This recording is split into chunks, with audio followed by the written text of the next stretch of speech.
Jeremias, Kabanata 20.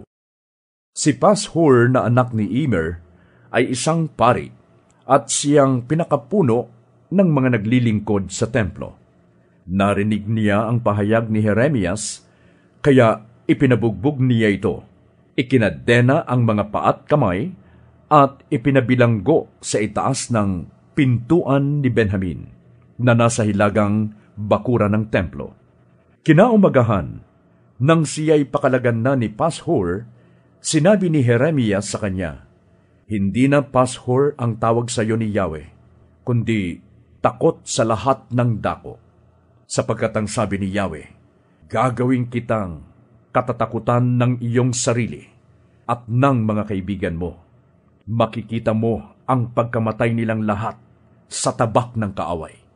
Ipapailalim ko ang lahat ng taga-Huda sa kapangyarihan ng hari ng Babylonia. Ang iba'y dadalhin niyang bihag sa Babylonia at ipapapatay naman ang iba. Pababayaan ko ring makuha ng mga kaaway ang lahat ng kayamanan sa lungsod na ito at kamkamin ang lahat ninyong ari-arian. Pati ang mga kayamanan ng mga hari ng Huda, dadalhin nila sa Babylonia ang lahat ng maaaring pakinabangan. Ikaw naman, Pashur, at ang iyong buong sambahayan ay mabibihag at dadalhin sa Babylonia. Doon na kayong mamamatay at malilibing, kasama ng inyong mga kaibigan na pinagsabihan mo ng mga kasinungalingan. Yahweh, ako'y iyong hinikayat at naniwala naman ako. Higit kang malakas kaysa akin, kaya ikaw ay nagwagi. Pinagkatuwaan ako ng lahat at maghapon nila akong pinagtatawanan. Tuwing ako'y magsasalita at sisigaw ng karahasan, pagkawasak, pinagtatawanan nila ako't hinahamak, sapagkat ipinapahayag ko ang iyong salita.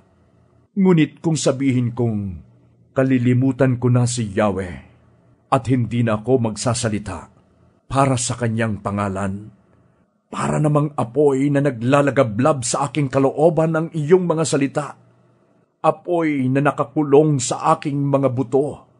Sinikap kong tiisin ito, ngunit hindi ko na kayang pigilin pa. Naririnig kong maraming nagbubulungan. Tinagurian nila akong takot sa lahat ng dako. Sinasabi nila, isumbong natin sa may kapangyarihan. Pati matatalik kong kaibigay, naghahangad ng aking kapahamakan. Sabi pa nila, marahil ay malilin lang natin siya. Pagkatapos, hulihin natin at paghigantihan. Subalit ikaw, Yahweh, ay nasa panig ko, tulad sa malakas at makapangyarihang mandirigma. Mabibigo ang lahat ng umuusig sa akin. Mapapahiya sila at hindi magtatagumpay kailanman. Hindi na makakalimutan ang kanilang kahihiyan habang panahon. Makatarungan ka kung sumubok sa mga tao, Yahweh, na makapangyarihan sa lahat. Alam mo ang laman ng kanilang mga puso't isip, kaya ikaw ang maghiganti sa mga kaaway ko. Ipinagkakatiwala ko sa mga kamay mo ang aking kapakanan. Awitan ninyo si Yahweh, siya'y inyong papurihan, sapagkat inililigtas niya ang mga api mula sa kamay ng mga gumagawa ng kasamaan. Sumpain nawa ang araw ng ako'y isilang. Huwag ninyong ituring na araw na pinagpala ang araw ng ako'y ipanganak. Sumpain nawa ang taong nagbalita sa aking ama, lalaki, ang anak ninyo, na nagdulot sa kanya ng malaking kagalakan.